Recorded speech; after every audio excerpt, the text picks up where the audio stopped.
नहीं है तो ये सारे लॉकर बने हुए हैं, इसके आगे हम शूट नहीं कुछ कर पाएंगे।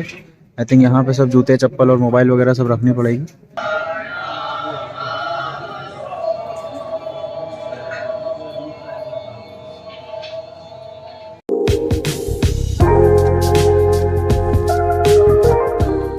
हेलो दोस्तों, नमस्कार, स्वागत है आप सबका आपके अपने YouTube चैनल सनातनु ब्लॉग्स में। तो आपने पिछला ब्लॉग हमारा देखा होगा जिसमें हमने उज्जैन में ममलेश्वर, ओमकारेश्वर वगैरह के दर्शन करके आपको दिखाया था।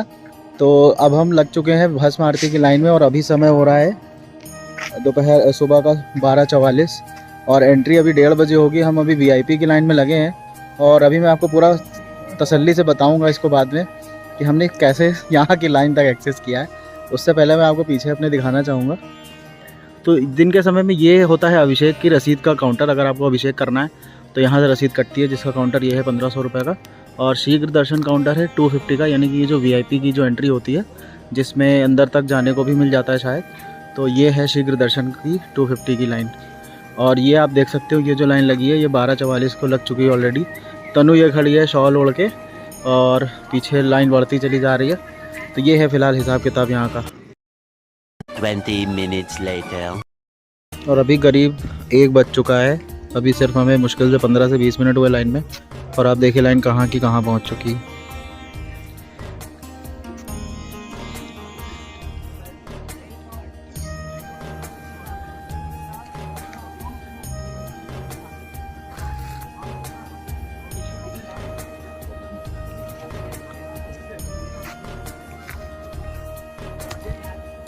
अभी हमें गुरुजी के जुगाड़ से एंट्री मिल चुकी है और हम अंदर की तरफ जा रहे हैं VIP के गेट से भस्म आरती के लिए।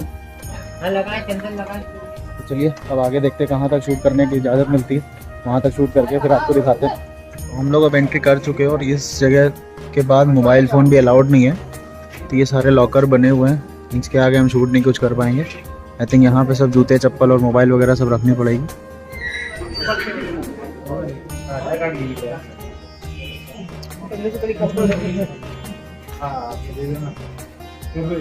और आपने देखा 1500 रुपये चार्ज है गर्भगृह के दर्शन करने का।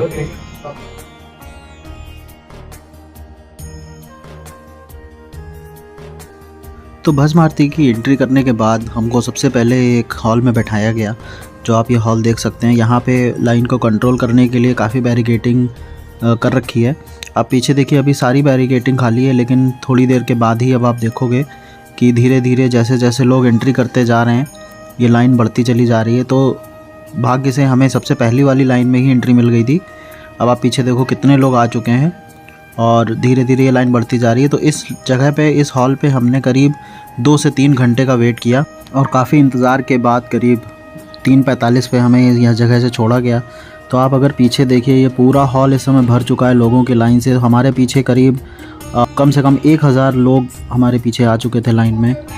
तो अब समय हो चुका था कि हम अंदर चलें और बाबा महाकालेश्वर के भस्म आरती के दर्शन करें।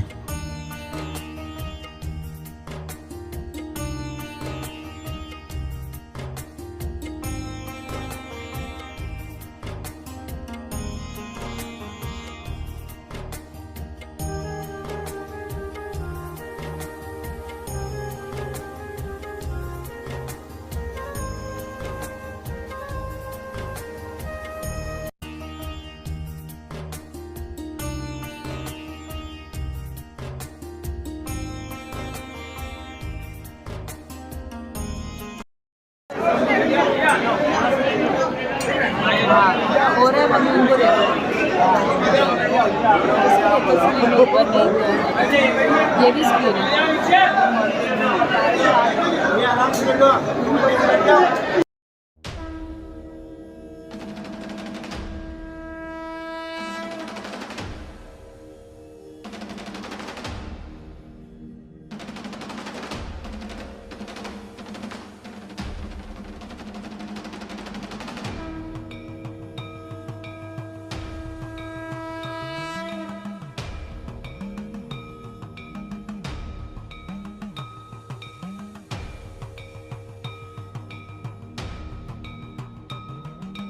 शिव के सारे स्वरूपों में महाकाल स्वरूप उनका सबसे रहस्यमयी स्वरूप माना जाता है। तो प्रेजेंट काल में महाकाल भगवान श्री भोलेनाथ उज्जैन तीर्थ में ही विराजमान है। सबसे महान बात इस जगह की ये भी है कि पूरी दुनिया में शिव भगवान का यही एकलौता मंदिर ऐसा है जहाँ पर 6 बार भगवान की आरती होती है। और सबसे इंटरेस्टिंग बात यह भी है कि सिर्फ भस्म आरती की प्रथा सिर्फ उज्जैन में ही होती है। तो चलिए मैं बताता हूँ आपको कि भस्म आरती की शुरुआत यहाँ पे कैसे हुई थी। तो ऐसा माना जाता है कि प्राचीन काल में दूषण नाम के एक राक्षस की वजह से पूरी उज्जैन नगरी में हाहाकार मचा हुआ था। नगरवासियों को इस राक्षस से मुक्ति दिलाने के लिए भगवान शिव ने उसका वध कर दिया। फिर गांव वाले भोले बाबा से यहीं बस जाने का आग्रह करने लगे। तब से भगवान शिव महाकाल के रूप में वहां बस गए और जब उन्होंने दूषण की राख से खुद का श्रृंगार किया तभी से ये भस्म के श्रृंगार की प्रथा यहाँ पर शुरू हो गई और इस मंदिर का नाम महाकाल रख दिया गया।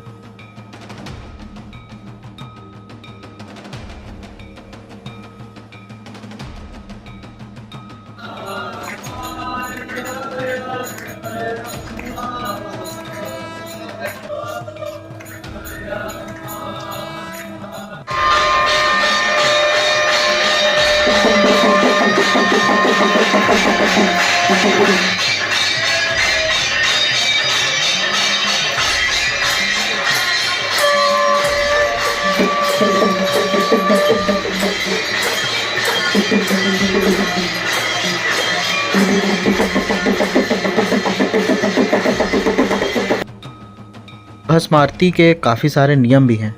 तो सबसे पहला नियम यह है कि इस भस्म आरती को सिर्फ लोग देख सकते हैं और इस आरती को करने का अधिकार सिर्फ यहाँ के पुजारियों का है।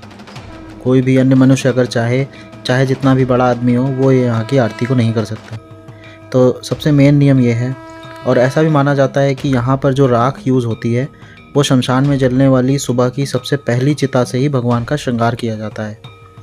इस भस्म के लिए लोग पहले से ही मंदिरों में रजिस्ट्रेशन कराते हैं ताकि उनकी मृत्यु के बाद उसी भस्म से भगवान शिव का भी श्रृंगार किया जा सके।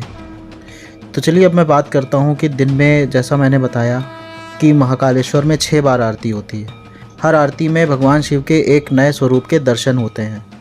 तो सबसे पहले शुरुआत होती है भस्म आरती से। फिर दूसरी आरती में भगवान शिव घटा टोप स्वरूप दिया जाता है। तीसरी आरती में शिवलिंग को हनुमान जी का स्वरूप दिया जाता है। चौथी आरती में भगवान शिव का शेषनाग अवतार देखने को मिलता है। 5वीं में शिव भगवान को दूल्हे का रूप बनाया जाता है। और छठी आरती और आखिरी आरती में जो शयन आरती भी होती है उसमें भी भगवान का अलग से एक श्रृंगार किया जाता है। तो इसमें भगवान शिव का खुद का स्वरूप दिखाया जाता है। तो इस तरह से भगवान शिव का सिर्फ यह एकलौता एक ऐसा मंदिर है जहाँ पे दिन में 6 बार आरती होती है और सिर्फ इसी मंदिर में ही सिर्फ भस्म आरती होती है और किसी भी दुनिया के मंदिर में भस्म आरती नहीं होती है। इसलिए इस भस्म आरती का काफ़ी महत्व है।